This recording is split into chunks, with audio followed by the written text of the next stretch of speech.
Hello, everyone's Forest Focus. Nottingham Forest make it 3 wins in 4 Premier League games with a 1-0 victory over a really poor Wolves team tonight.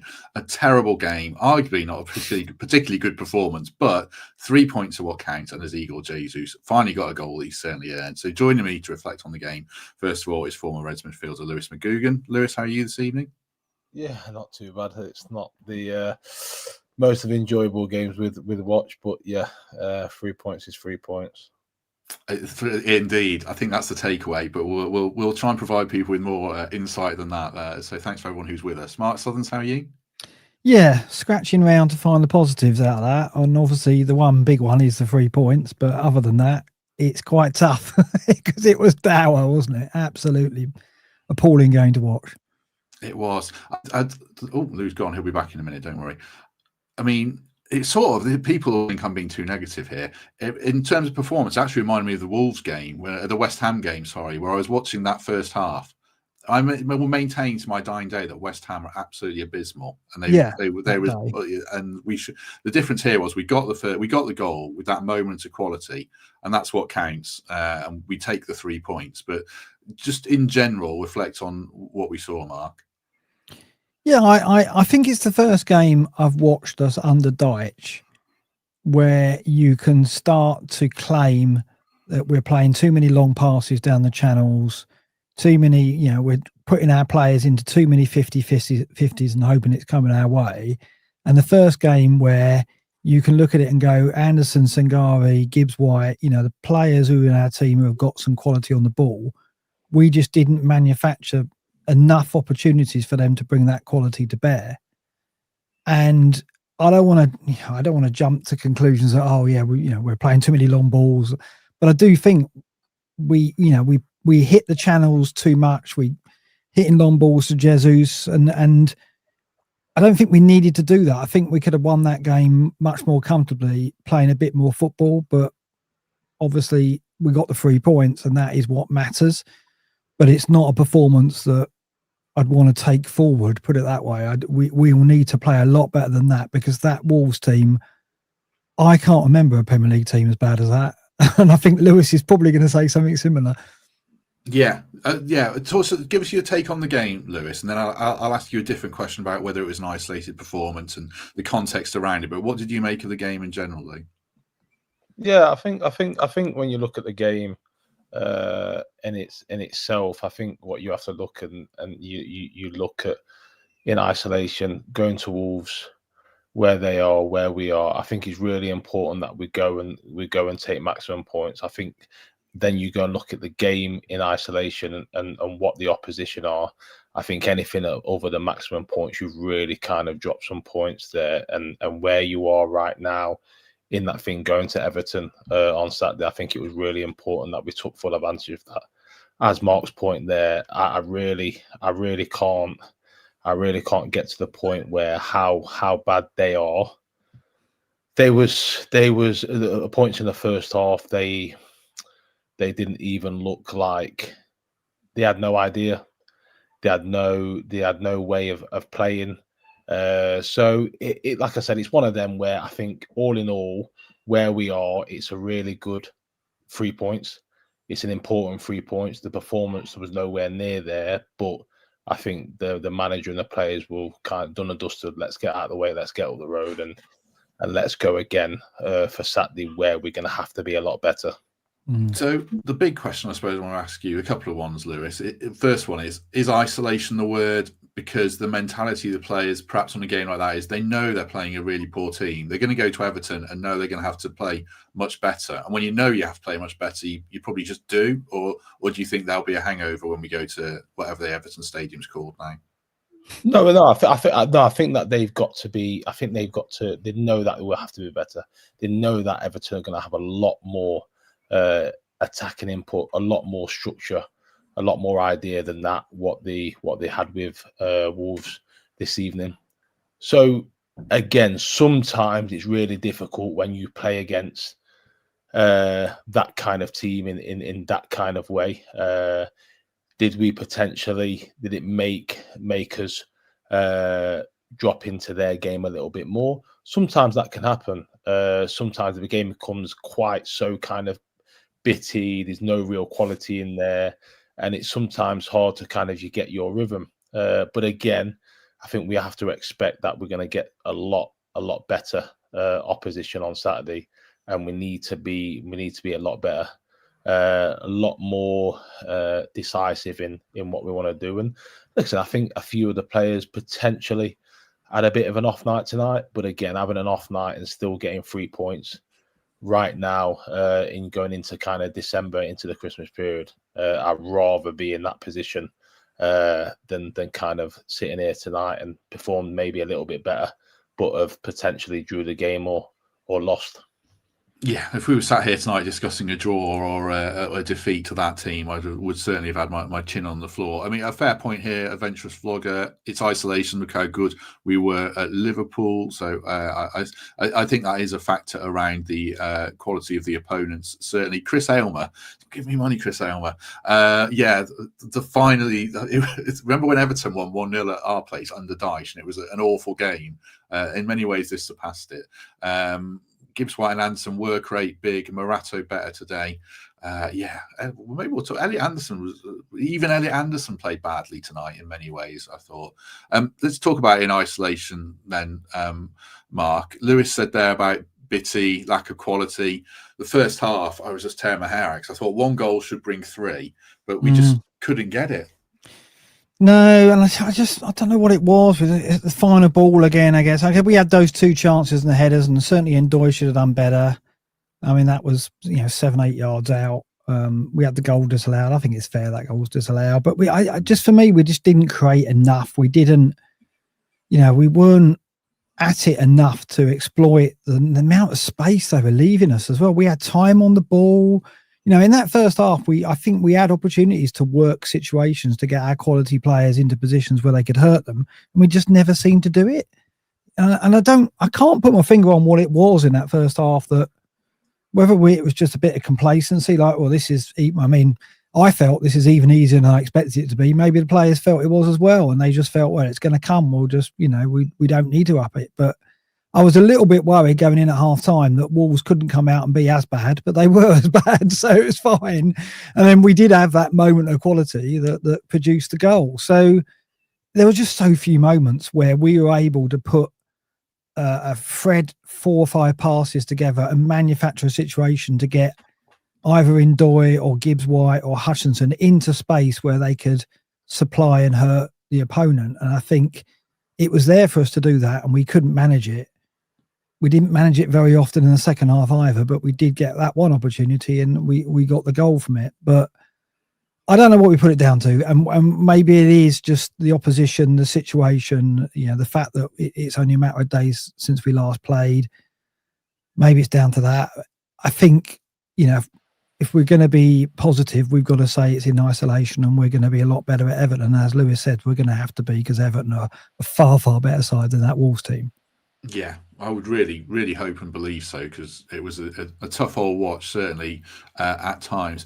I expected much more from Wolves. They played well against Villa by the sound of it, and they were absolutely awful. So I'll ask Barry's question here. I mean, you played in games like that, Lewis, where you're on top, you expect to win. Is that, you've touched on this a little bit already, but a mentality thing where you feel like we're going to get a goal, it'll come, and that lowers your own performance level, or not?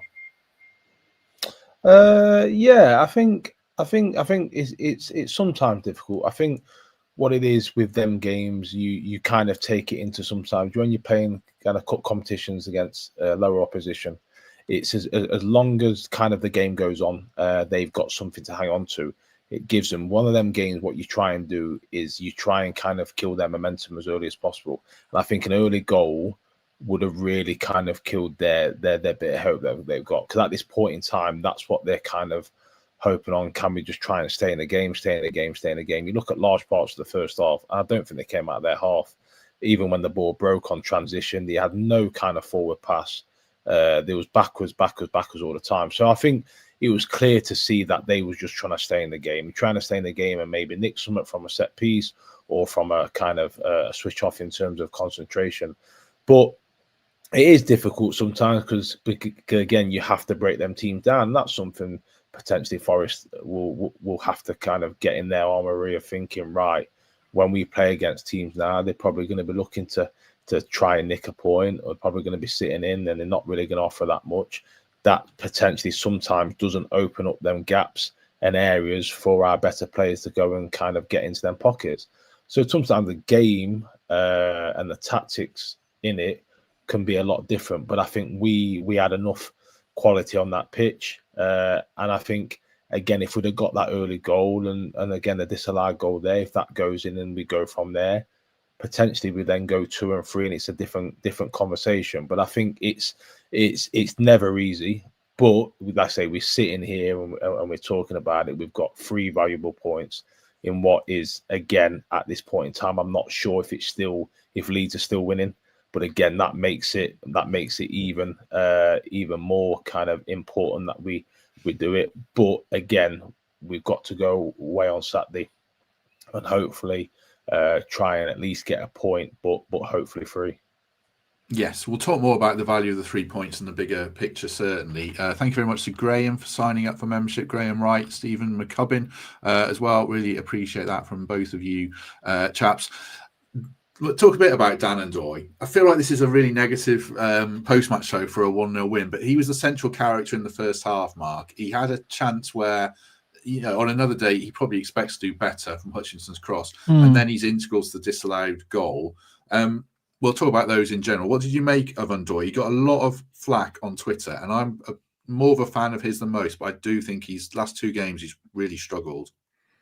Yeah, I mean, Hutchinson is starting to show that he's staking a claim for begging a starting role, and I think that he's providing service from that side. He's providing a little bit of a spark, a little bit of the unexpected. He's asking questions of the opposing defenders. I'm not seeing enough of that from Ndoye recently, and I've been very patient with him. I think in my head I'm like, well, he's going to take time to adjust. He's had 13 starts, I think now, 13 appearances. Started most games, I believe.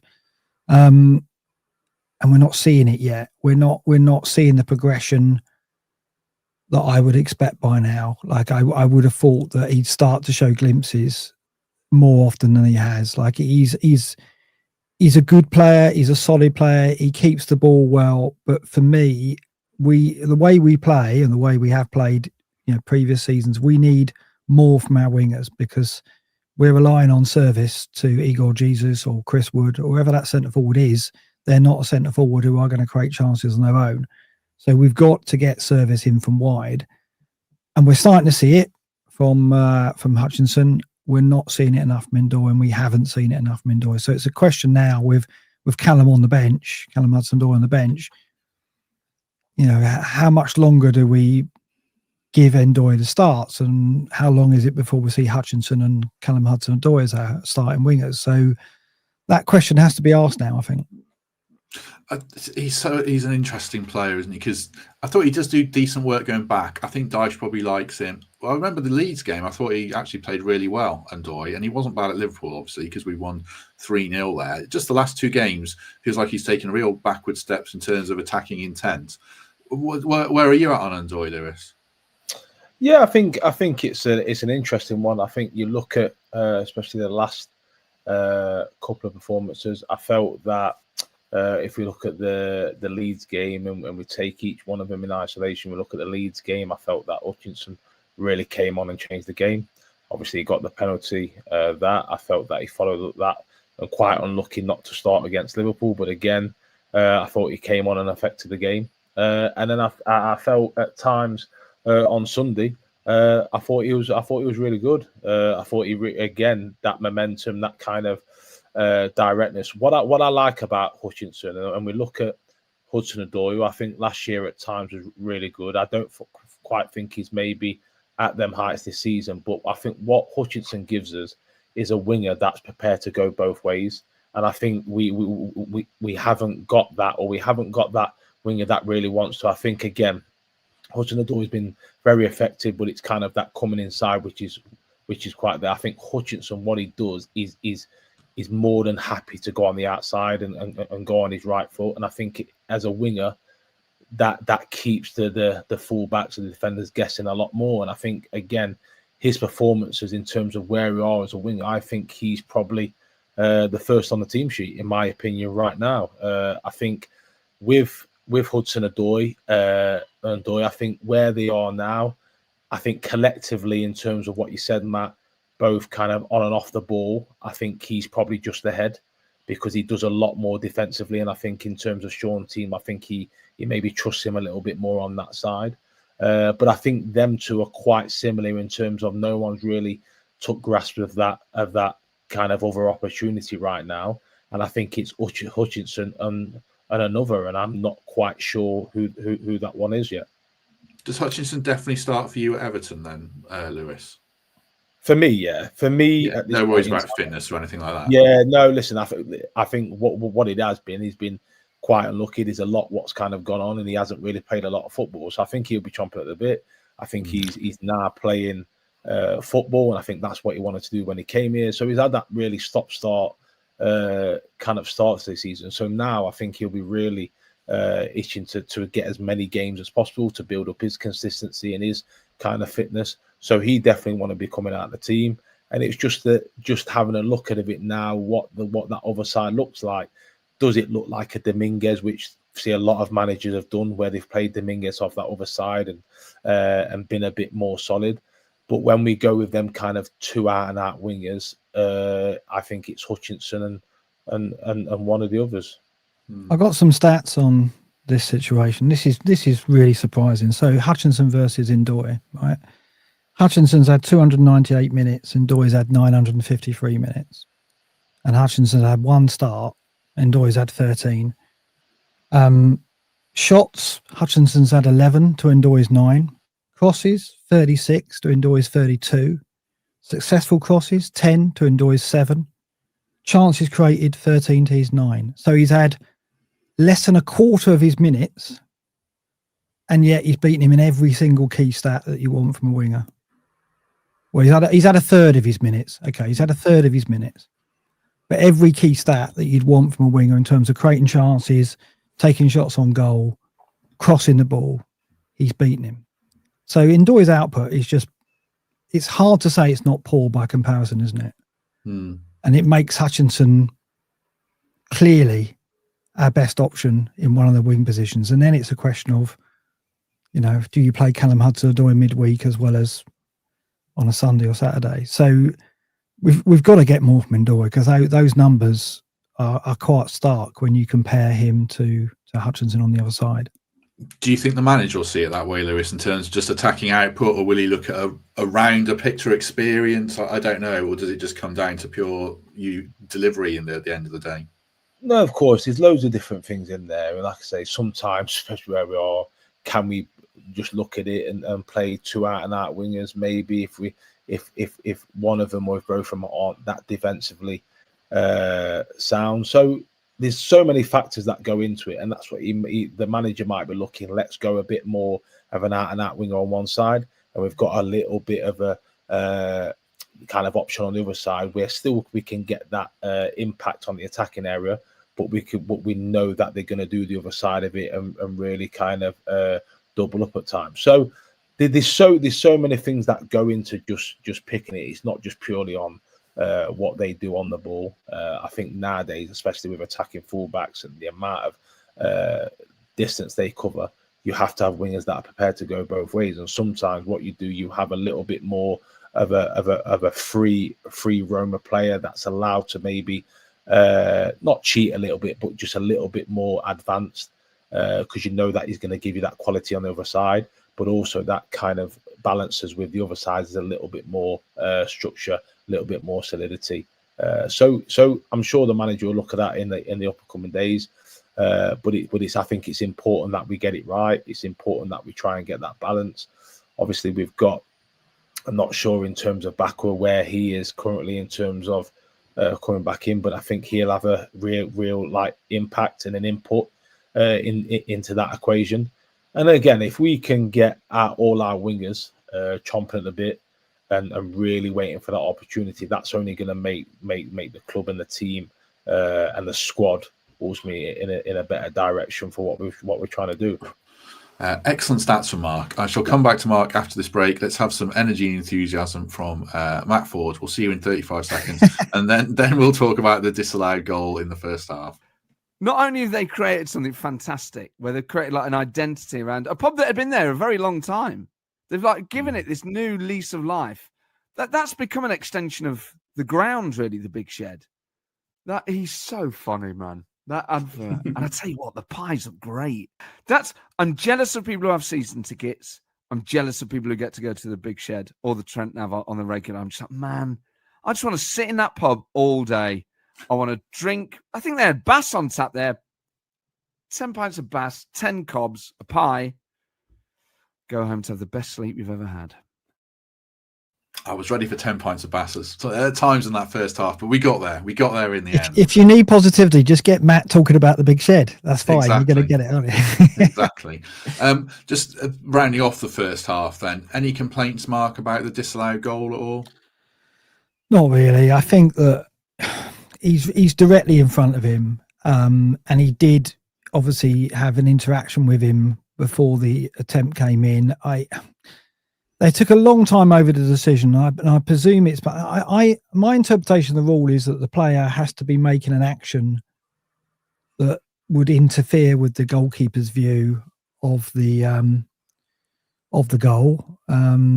So I guess they were debating that, but I mean, for me, as soon as I saw it, I thought, well, that's going to get disallowed because of the proximity to the goalkeeper, to Ndoye, and the fact that he was directly in line of the attempt. I mean, if you look at the one that we got away with, recently, I don't think you could say the goalkeeper was in line. Well, was blocked in terms of the view.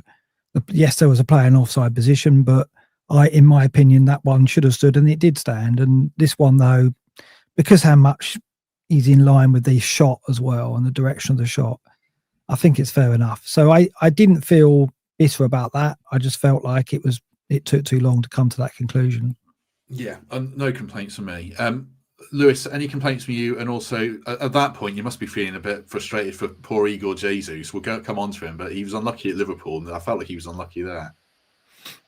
Yeah, it's one of those things there. Again, especially now, every kind of goal, every kind of action, you're all looking around and you're waiting for something to kind of flag up and for him to check something. But I think a good sign is where he is now. He's always ready for that next opportunity. Always ready for that next opportunity. He's always in the right place at the right time. And I think that's important for him. Yes, no one wants them disallowed goals, especially for him. But I think if you look at it, the amount of times he's getting in them positions, creating opportunities, I think it's a really, really good sign. And again, that kind of endeavour, that persistent, he gets second half and he's waiting again for that opportunity. Really brave. Okay, potentially a keeper mistake, but again, he's come to claim it. And you're always waiting as a player in them situations that you're probably going to get clattered. So it's really brave. And again, he got his goal, which only as a striker he's deserved. So hopefully, again, by each game, with potentially Chris Woodbury and he's really kind of let him an opportunity to have a real good run. And I think we've got a really, really good player, a player that at times will need a little bit of a rest, will need to come out the firing line. But I think for so far in terms of coming to the club, settling in, I think he's really been a really, really good addition.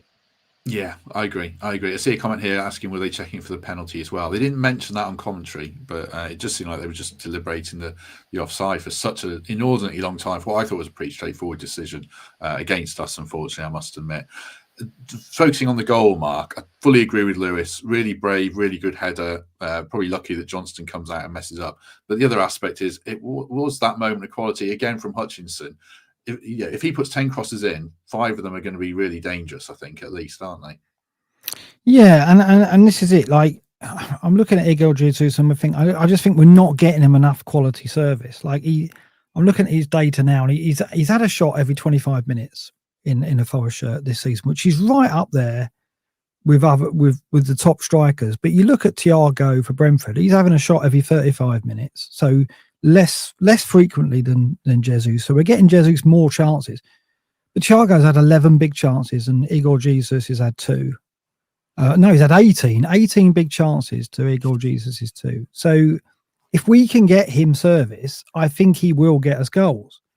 But it goes back to what I said about Ndoye. You know, we've now got a winger in Hutchinson who's actually able to deliver crosses and create chances at a good rate. And I think the problem has been when you're playing Dominguez one side and Ndoye the other, you haven't got that service from wide. We need at least one side to be producing to give Igor Jesus the opportunities to convert. And I think he's done well in his all-round game, hold-up play, linking play, running into channels. And he's been having shots, but we haven't been getting him quality and chances on a frequently enough basis. And that needs to improve. And the data shows that. And that's why I think we've got to concentrate on getting more service from wide positions. Yes, there'll be games where we need to play Dominguez or Ndoye to cover and track back, but equally, we've got to be more positive and attack games and get more supply into the strikers, whether that be Jesus or Chris Wood when he returns. The manager obviously rates him, Lewis. He played 90 minutes tonight on a game where normally you'd be crying out to get another striker option on, whether it's direct replacement or not. So Igor Jesus must have big backing from the manager. Yeah, I think you can see that. I think already. I think Sean trusts him. I think what again we're talking about there. He gives us goals, gives us an attacking intent, but also I think it's what he gives us as a focal point. I think he's really good in terms of the way he uses his body, the way he brings others into play. And sometimes, especially where we are right now as a team and where we're on a league, when you play in the game, you need that focal point. You need balls to be going up to your striker and sticking and allow him to bring in Gibbs White and the players. And I think he does that. That does that really well. Like I said, it's still again early days, and there will be a point. Hence why having a squad that may be where you need to come out and maybe have an impact from the bench. But I think right now he's had to kind of spearhead that attack, and I think he's done remarkably well. Were you watching that game, Mark, and thinking, God, we could redo some subs here? I was, to be honest, after an hour. Yeah, I was, and I don't know. I just don't think, like I say, we were getting enough of our quality on the ball. We just weren't creating the opportunities to get Anderson and Sangare in particular in the game. Yes, the work rate from Gibbs White and Anderson and Sangare was there, but we didn't manufacture those opportunities to get one of them into space where we could hurt them. Too much focus was, knocking balls down the channel. We heard Hutchinson after the game say that, Dyche had said, win set pieces, get the ball wide and win set pieces. And that did seem to be the main tactic, knock balls into the channel for the wingers, win corners and set plays and punish them. And it almost got the result in the first half, as we saw with the disallowed goal. So maybe that was deployed just for tonight because we saw that as their weakness and we could exploit it. I think that we had quality to come on, like Callum Hudson-Odoi, but I don't think we were just set up or playing well enough to exploit that. And hopefully, it's like others have said, Liverpool performance, even the second half performance at the weekend where we created so many chances. We know the quality's there. It just wasn't on show tonight for one reason or another. And maybe it was that Dyche went out and said, well, we're going to put a professional performance. We know how to win this game. This is how we're going to do it. That's the plan. And maybe the players carried that out perfectly. It just wasn't a good watch. Yeah, one of the reasons I don't think it was a good watch, Wolves gave away 19 fouls, but at least half of them were there just lumbering into our guys like absolute morons, and then the crowd getting annoyed.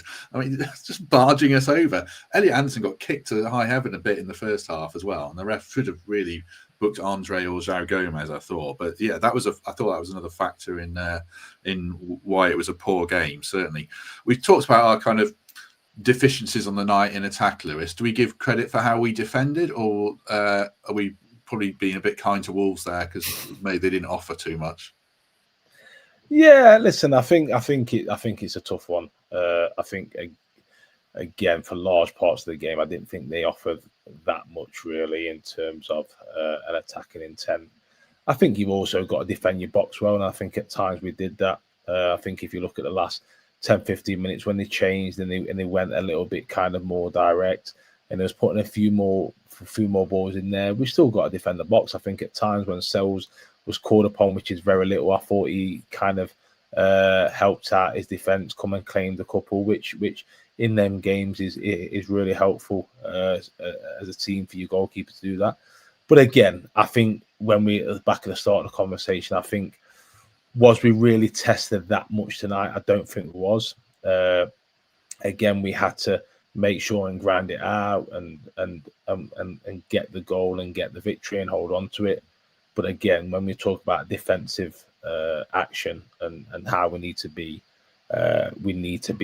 a lot better in terms of ready to deal with what probably going to get there on Saturday. And that's not sitting here saying Everton are this team and we need to be scared of it. It's not about that at all. But I think it's just having a bit of realism of there's going to be a real big difference in terms of output of what between the two teams. Yeah, I thought we defended pretty well, to be fair. Milenkovic did some Milenkovic things. The only time I was really worried was that chance after 48 minutes where I thought Savona got in a really bad position and Arias might have scored that one, but otherwise thought we were okay. Lots of chat in the comment about Morato, Mark. He got the nod. Lots of people calling for Jair Cunha. I thought he'd go in Morato, to be honest. Was he all right tonight, Morato? He was all right. I think where we missed Murillo is really linking back to what we didn't do enough of today, which is the passing between the lines to get our ball players in positions where they can hurt the opponent. I think Murillo's very good at picking that pass that can thread through the lines and get it to Gibbs White's feet or Anderson's feet in order for them on the half turn to run at the opponent. Morato's not going to do that, and perhaps Deitch has even said don't even try and do it, just hit the channel. So I think it was a functional and effective performance by both Milenkovic and Morato without anything spectacular because it wasn't needed because Wolves are so bad. And I think tactically we played in a way to just keep it simple. We weren't trying to play out of defence or have fullbacks bombing forward or anything like that. It seemed to be a very disciplined, structured setup for us to try and get a narrow win, and that's what we got.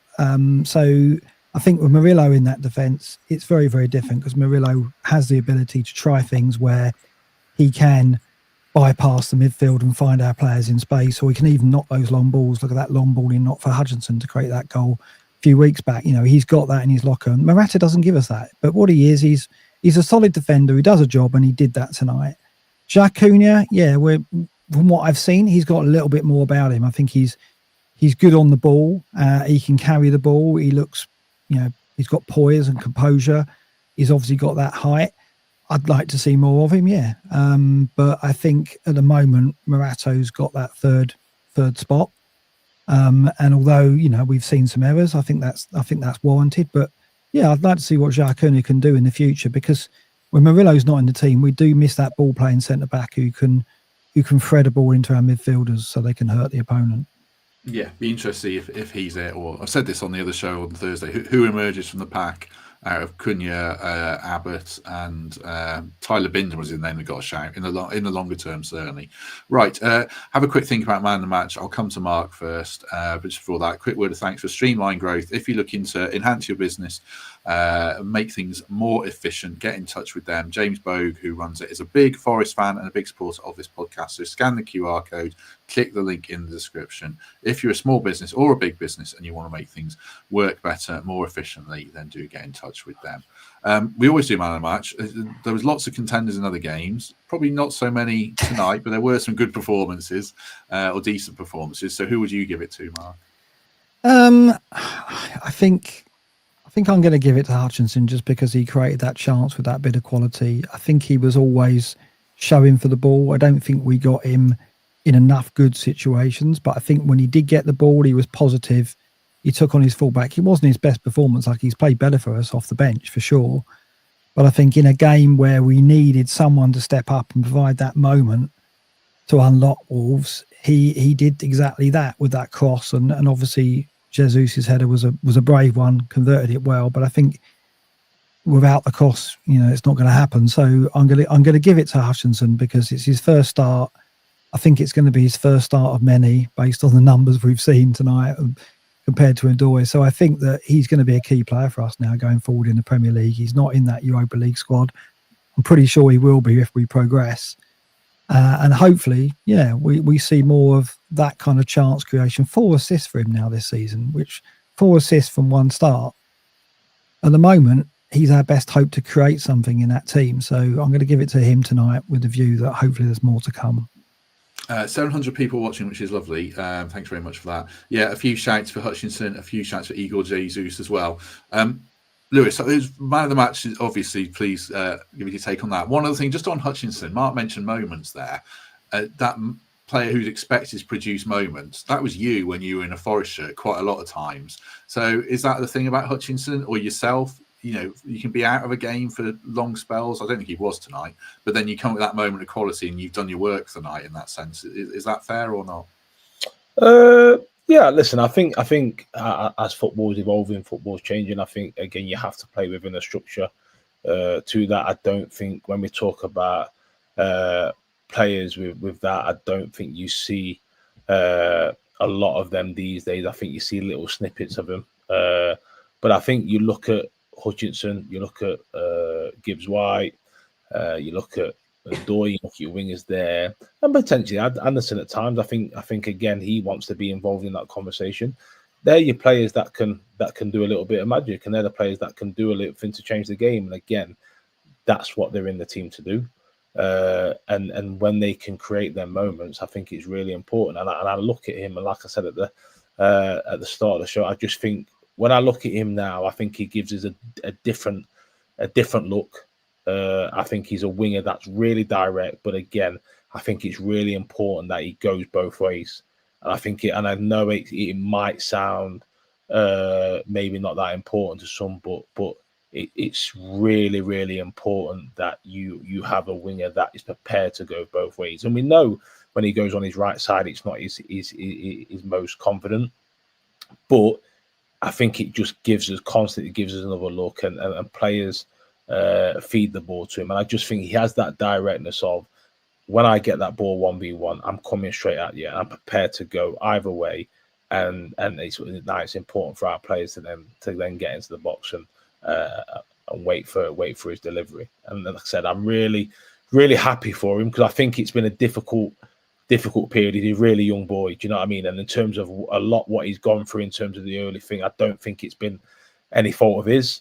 And when you come to a new club, and he looks, again, I don't know him personally, but he looks quite shy, looks quite kind of in it. So there's a lot to take on, and I think it's important that we remember that, again, coming with a big price tag, coming into a club where he feels ready to push on.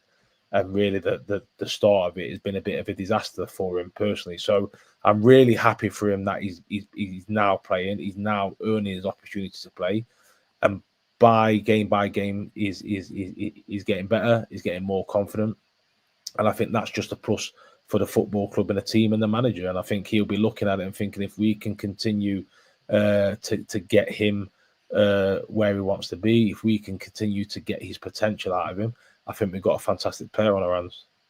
It is interesting. I know I'm dragging on the Hutchinson conversation here, and I'm leaving Mark out, but just one more on Hutchinson. He does sound like he's quite a quiet, reserved character. Seems like a nice lad, despite his playing style. You're not the most brash guy, Lewis. You're, lifting the curtain. You're a lovely bloke, and you're not a flashy, arrogant guy at all. When you go into a new club, like you went to Watford, Zola's the manager. There's probably some flash characters there. It must be an interesting, difficult challenge for, I don't know how old you were, 25, 26 or whatever, but Hutchinson's 21, as you mentioned. We just assume players are robots a little bit as fans, and we forget that, it can be difficult. When you went to Watford or Wednesday, there's always that period of adaptation, isn't there?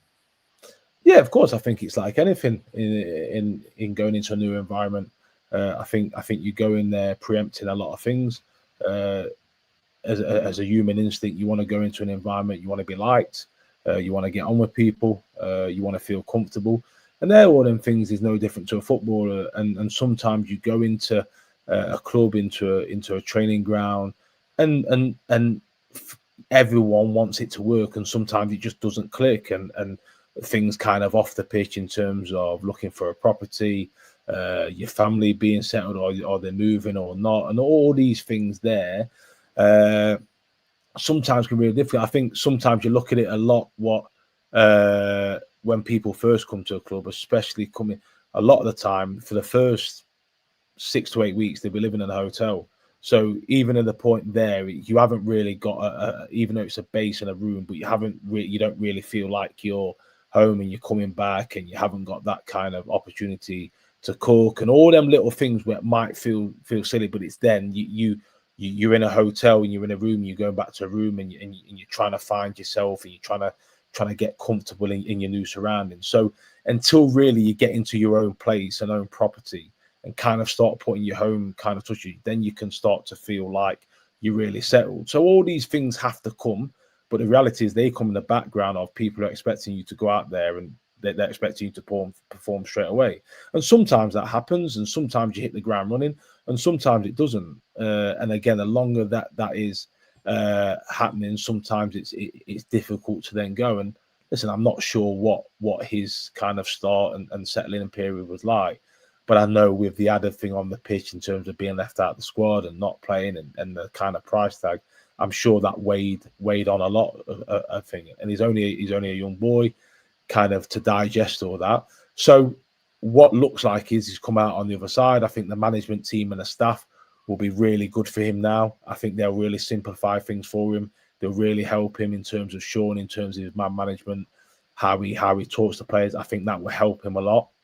And again, all he wants to do is go out on the football pitch, perform, and contribute to the team. And I think right now that's exactly what he's doing. So hopefully this is a sign for things to come. He can continue to get better. Yeah, and I guess a lot of that applies to Dan and Doy as well. I know he's had a rough time tonight, but he's moved to a new club and adapting, and these things happen certainly. Mark Sutherns, you're a lovely guy. You're not an arrogant guy. You're a nice man. Just talk to us about the bigger picture. Then it's been a weird show tonight because I just don't think we played very well, but we won. Yeah. But the bigger picture is we've won 3 out of 4 Premier League games. The dark old days under an Australian manager, I'd have taken any 1-0 win and 3 wins out of 4. So I'll definitely take this. How are you feeling about where we're at? Yeah, I mean, obviously the 3 points are all important, and I guess tonight's display was the kind of stereotypical display that you would expect from a Dyche team, right? But I don't think that's necessarily us going forward by any means. I don't think we need to be downbeat about it. I think the Everton game would be different, and we'll hopefully see a different Forest that lift it and create more and show more of the quality that we've got in the team, because we have got quality players. We just didn't show it tonight. So I'm not too downbeat, but also, you remind yourself the Premier League is very tough. Leeds won tonight, they beat Chelsea, right? So that is a result that we wouldn't have expected. West Ham, you kind of hope that they're always going to be below us, but you can't be complacent and think that other sides aren't going to progress as well.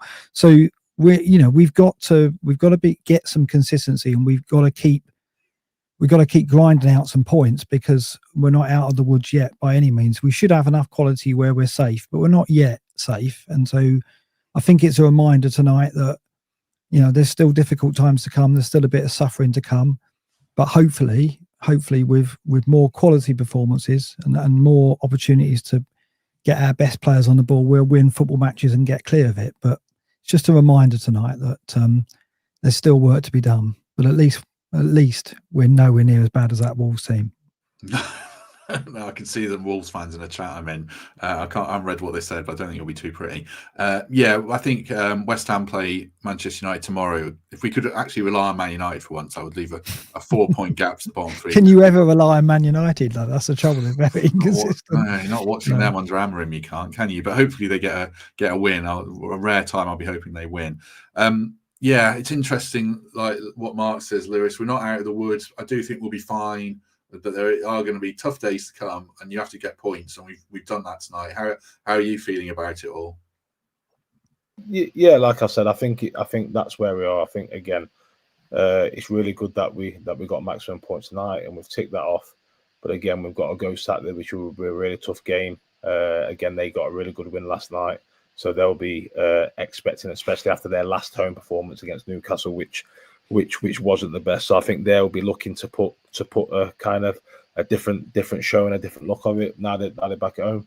So it'll be an interesting test. And I think when we come away from Saturday, again, that will show us exactly where we are and where I think tonight again it's really important, but I don't think that gives us too much information of where this team's going to be. I think again, you look at the games of Saturday, I think that's a real test to show us where we are currently. And again, when you look at it in three wins from 4, wherever you're in the league, you'll take that. So I think we've got to be really happy where we are and continue to get better, continue to get stronger, more confident. The manager's message is coming across, players taking it on board, and hopefully the results look a lot more positive as they are doing now. Yes, we shall preview the Everton game tomorrow in full, 10 a.m. with Gary and Paul Morley are doing that. I see a comment in the chat from Tom about Morgan looking as though he's struggling a bit with his back. He went off, so we might touch on that tomorrow, see how he's getting on. We need him to be fit and firing, certainly. So yeah, lots to talk about on that show. Do us a favor, if you haven't already, hit like, hit subscribe, consider channel membership and Patreon would be great. Nice to read some Spotify wrapped things on Twitter, so lots of people in the top 10% and top 3% of listeners and all that kind of stuff, so really appreciate that as well. Mark Sutherns, thank you very much. I don't know if there's anything you want to add, but I'll give you a quick window before I have been heavy on the stats, so I'm going to give you some more stats. Okay. It's been a while, but I'll give you some more. So just on Hutchinson, it's really interesting. I've looked at his minutes per chance created. Of players that have played 200 minutes or more this season, only 2 players have created a chance every 26 minutes this season. Chuck Weezy, who is the new winger that Fulham, he got a brace last night. I was at the game. Absolutely incredible performance by Fulham, who nearly pulled it back. Chuck Weezy was excellent and got the 2 goals. He's created a chance every 26 minutes, and so has Hutchinson. To put that into perspective, Doku, who's having a great season, has created a chance every 28 minutes. Bruno Fernandes every 33 minutes. Foden every 39 minutes. Esteval 41 minutes. Last season, Saka and De Bruyne were the top for this stat. They created a chance every 30 minutes. So Hutchinson at the moment, yes, he's only had 1 start. Yes, he's only played 300 minutes. He's creating chances at an elite level rate at the moment. For me, I mean, regardless of you going to Everton, you're thinking we've got to be a bit more defensive. I don't think we can afford to take that out of the team. I think we've got to start him. And maybe that means Dominguez starting on the other side. But I think there's no question that we might have unsurfaced a gem in Hutchinson. We've got to look after him. But I think he's got to be in that starting 11 from now on. Lewis, you've got to go. You've got to disappear. So thank you very much. We shall let you go. No problem. Thank you very much. And I'll see you soon. Yeah. Take care. See you soon. Bye. Cheers. Bye. Right. Yeah. Thanks, Lou. He had to disappear, but appreciate that. Appreciate Mark being here. Like I say, back tomorrow. Love a stat. Some good stats tonight. And Amari Hutchinson, he is a find. He is a find. And I hope Dan and Doy. Yeah, I think so. I hope Dan and Doy comes good. Hutchinson comes good. Backwart, the forgotten man. Chris Wood, the forgotten man. There are players to come back. So there's a lot of reason for optimism as well, even if tonight. I mean, it wasn't fun, was it, Mark? But we got there, and that's what counts. No, it wasn't fun. But, we thought we were going to have nights like that where we have to grind out a victory, grind out a point, and we'll certainly take it. But hopefully we'll see a bit better display from Forest and hopefully more points at Everton. Yeah, well, like I say, we'll preview that tomorrow. It is a really interesting game. Everton are very up and down at home, weirdly, and they are weak at set pieces. So, Milenkovic header 1-0 would be very nice. Right, we shall leave it there. Thanks to Mark. Thanks for everyone for being with us. Over 700 people and still 600 now, which is great. So, appreciate that. And if we don't see you tomorrow, we shall see you soon.